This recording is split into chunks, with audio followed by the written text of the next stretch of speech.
Eu tenho uma história da minha vida que eu acho que por favor, denota muito sobre isso.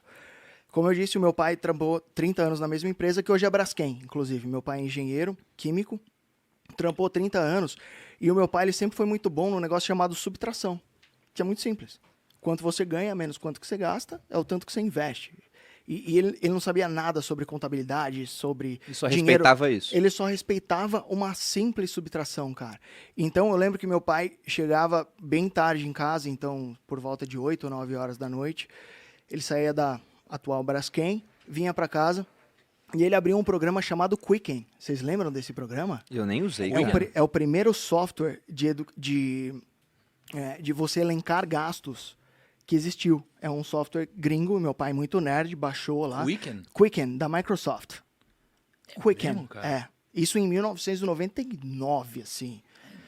Meu pai, ele sempre foi muito avesso ao risco, ele sabia que ele ganharia um teto ali. Eu posso só colocar uma frase do Kiyosaki aqui na lição 6? O podcast acho que é meio que seu. Não, pra poder elencar isso que o seu pai fazia. Você falou que seu pai era um cara Legal. que ele ganhava X, gastava menos que X, investia a diferença e de uma maneira simples, não era sofisticado pra caramba que ele fazia. O Kiyosaki, ele fala aqui, tudo que você precisa para alcançar o sucesso financeiro é matemática simples e bom senso. É isso. Para ele era muito simples, ele sabia que ele tinha um lugar que ele poderia exercer na empresa dele lá, chegar, sei lá, gerente, por exemplo, e ele fez uma conta de menos, cara. Só que eu lembro que ele juntava todos aqueles papeizinhos de cartão de crédito, não sei se vocês lembram. Antigamente, quando você passava a maquininha, vinha aquilo lá. Ainda vem se você pedir. Ainda vem se você pedir, mas antes era o único comprovante que você tinha. E ele juntava todos dele e da minha mãe, e ele parava todo dia, a primeira coisa que ele chegava, falava boa noite e tal, e chegava lá e fazia uma conta de menos, porque ele dividia mais ou menos o tanto que ele ganhava, dividia por 30, e ele não podia gastar em um dia mais do que ele ganhava. Ele seguiu isso durante 30 anos. Aí hoje eu vejo e falo, putz, meu pai nunca ganhou muito. Mas foi mais exemplo que teu pai fez. Então. Mas ele tem um Meu pai fazia coisa parecida também. Meu pai tem um apartamento em Riviera de São Lourenço, velho. Um negócio que, tipo, eu não sei como é que ele fez aquela porra. É que meu pai Na verdade, eu sei. ganhava Ele usou a subtração durante 30 anos e conseguiu acumular patrimônio. E hoje o que ele tem de renda passiva em renda fixa, inclusive, pai, precisamos rever isso, ele consegue se virar muito bem, cara. Tanto que quando eu me fudi no Wesley Day, que eu era trader, foi o primeiro cara que eu liguei. Falei, pai, preciso de 30 pau. Ele falou, tá bom, por quê? Falei, por causa disso. Lascou a bike, caiu a corrente aqui da bike, fudeu. E ele me fez uma TED ali de 30 pau na hora e continua vivendo totalmente simples. O meu pai é o Barsi versão Santo André, assim. Até hoje, cara. Ele anda de metrô até hoje. Ele só tem uma porra de uma BMW que eu dei pra ele. Depois eu me arrependi, porque eu queria...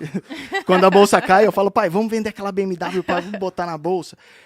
Mas é incrível isso, porque o cara que faz o simples e que entende a lógica do dinheiro e que respeita o poder da composição, o poder do tempo, não precisa ser gênio, não precisa ser... Eu vou fazer uma pergunta sobre o seu pai. O meu pai fez a mesma coisa, só que meu pai não usava nenhum software. Ele usava o livro preto. O meu Sério, pai... a gente anotava. Tipo o livro caixa, assim, real. né? Meu Então, pai falava pra... Aí que eu vou chegar numa pergunta para vocês, pro Thiago também, que é a seguinte. Nesse capítulo, o Kiyosaki ele bate muito na seguinte questão.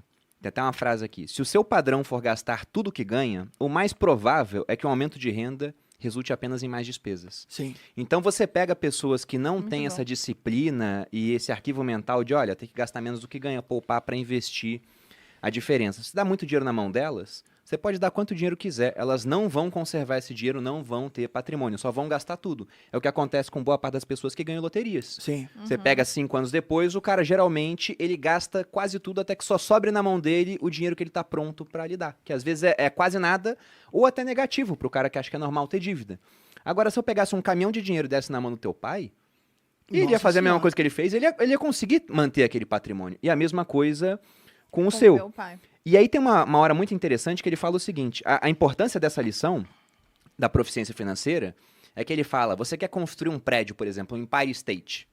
Para você construir um prédio, um arranha-céu, igual ao Empire State Building, você tem que primeiro cavar muito nas bases, né? Tem que fazer uma fundação sólida. Sim. Aí você pode ter um prédio grande. O que boa parte das pessoas tenta fazer na vida é o seguinte... Fundação de 15 centímetros, não é? Exatamente. Elas aprendem que, por exemplo, tem que empreender. Aí o cara não tem educação financeira nenhuma. A fundação dele é 15 centímetros de concreto acima do chão. Aí ele constrói uma casa tudo bem. Uma casinha sustenta. Você tenta começar a construir um prédio, não vai virar o Empire State Building, vai tombar, vai virar uma torre de Pisa, na melhor hipótese, né? Porque ela pode simplesmente desabar. Então ele fala, educação financeira tem que estar na base. Porque com essa base, aí sim você consegue construir grandes prédios. Excelente, cara. E eu acho que isso tem tudo a ver com a educação. Faz uma semana, fazendo um merchan do bem aqui, faz umas 2 semanas que eu fui visitar o Instituto Ayrton Senna, que é um instituto que ajuda as crianças a se tornarem mais letradas, digamos assim, aprender matemática, português. Então, é bem focado em ensino de base. E, cara, quando eu entrei lá no instituto, que eu vi o carro do Senna, já tinha visitado a salinha que o Benchimol fez pro Senna lá dentro da XP. E o Senna sempre teve um negócio muito foda, assim, muito arraigado em mim. E faz 2 semanas que eu falei que, para todo sempre, a receita do meu canal, Pitch Money, vai ser doada pro Instituto Ayrton Senna, porque, cara, eu até ajudava algumas causas animais e tudo mais, mas eu percebi que todos os problemas que a gente tem derivam de um problema da educação de base. Sim. A gente não tem. Eu tive a sorte de ter, porque meu pai abriu mão de muita coisa para que eu estudasse nas melhores escolas do Brasil. Mas não é o normal. Tanto que eu achava que eu era o cara mais pobre da escola. E depois eu percebi que os pais dos caras que entregavam as crianças com Audi, o Audi era financiado. E o meu pai, que tinha um Voyage que entrava água no... Como é que chama? No farol, quando chovia. O meu pai era o mais rico dali, mas não sabia. Mas é por isso que eu... e aí as crianças me chamavam de pobre pra caralho na escola e se afastavam de mim. Mas é por isso que eu acredito que meu pai foi impecável comigo, mas a única coisa que eu mudaria... É meio foda falar de pai, né? Você vira meio emo. Mas a única coisa que eu mudaria com meu filho é explicar a situação financeira do tipo, ó, papai ganha tanto, a gente gasta tanto. Porque eu vivi com essa mentalidade de tipo, mano, sou pobre, sou a margem da sociedade. Na minha época já não deixavam a gente derreter chumbo de pasta de dente. Não existia essa percepção. E o que me mudou muito foi o fato do meu pai ter pago uma educação de muita qualidade para mim. Então, quando eu fui para o ensino médio, estudar no Bandeirantes, eu percebi que tinha amigo meu que ia de motorista, de Mercedes, caralho. Falei, mano, o que teu pai faz? Ah, meu pai tem uma empresa de não sei o que lá. Ah, meu pai tem uma siderúrgica. Meu pai tem não sei o que lá. Então, eu acredito que trocar ideia com o moleque ali, ou a menina mais nova, sobre qual é a sua situação financeira, é o que vai fazer a tua família ir para outro patamar. Porque o filho do pai rico, ele conseguiu se manter rico, né? Manteve até multiplicou, pelo que fala aqui no livro. E os meus sócios, eles da Inside, eles têm pai empreendedor. E o pai dele sempre falou, ó, pai ganha tanto, tem a empresa tal, não sei o que lá, me ajuda a ganhar mais dinheiro. E eles adquiriram esse tino, essa veia pros negócios. E, mano, hoje eles têm um patrimônio, sei lá, 10 vezes maior que eu. E a gente sempre caminhou junto. Só que o patrimônio deles é muito maior porque o mindset e é olha diferente. Que você ainda usou muito bem a internet, né? Que é uma baita de uma ferramenta para acumular patrimônio. Sim. Mas eu vou falar aqui uma coisa. Você tá falando, isso eu mudaria porque faria diferença. Mas no caso, ele não tinha essa expertise para te passar. Assim como meu pai não tinha, né? Então, por isso que porque eu, na verdade, eu também, foi a mesma história. Meu pai também ralou para colocar numa escola boa, né? Que eu era mais pobre da escola, né? Eu não usava roupa de marca, todo mundo tava de roupa de marca. Mas meu pai também meu pai conversava comigo, mas eu era mesmo a mais pobre. Você entendeu?